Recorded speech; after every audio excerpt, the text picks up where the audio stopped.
Previously, we covered how we can handle the week before the exam. Now let's zoom in and let's focus on one of the most important days of your entire studying and exam taking journey, which is the day before your exam.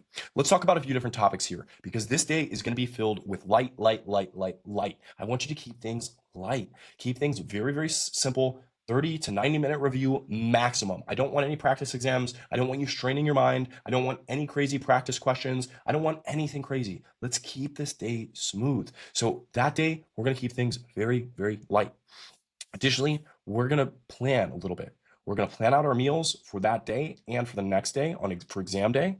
And we're also going to make sure that we get enough rest and sleep. And remember, we're also going to start using that visualization. So maybe we're letting the mind relax a little bit, yeah, from studying and from all the crazy exam prep we did, but we're also focusing on success. Close your eyes for a little bit, 10, 20 minutes the day before the exam.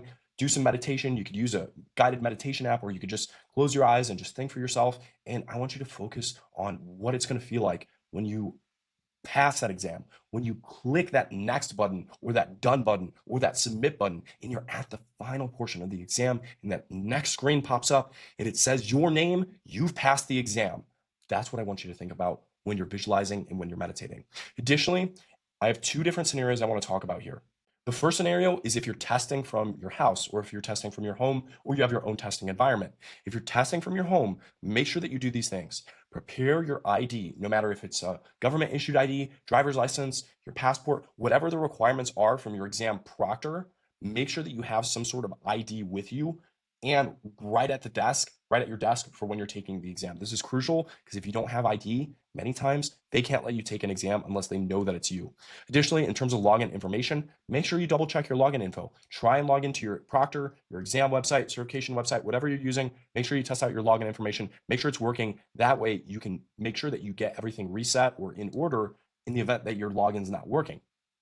Additionally, I want you to do a webcam test and a system test. So power up your laptop or your computer if you're testing from home, test out your microphone, boom, boom, test out your webcam, make sure everything's good, make sure quality is good, make sure that you can, people can hear you, make sure that your sound is good as well. Do a full system test, almost as if you were just logging on to start fresh, as if you were actually taking the exam. Might be beneficial for you to hop on something like a Zoom meeting or Google Meet. That way someone can actually see you and they can hear you. Maybe have a family member, friend, hop on a quick Google Meet with them, buy them coffee for it, whatever.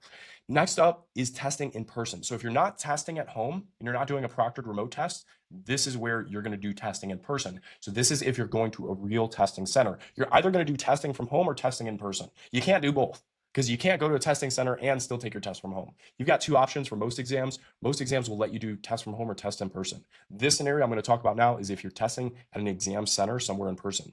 First, I want you to, same thing, make sure you have your ID with you and packed somewhere that you are able to just pick it up and go right out the door if you're taking your exam first thing in the morning. Make sure you do this the day before the exam. Additionally, the day before the exam, prep your outfit, all your paperwork, test your logins, anything else that's needed for your proctor. Maybe even give your proctoring side a call, your testing center. If it's at a college or something, most times they'll pick up. Just say, hey, my name's whatever your name is. I'm going to be taking the exam at whatever time.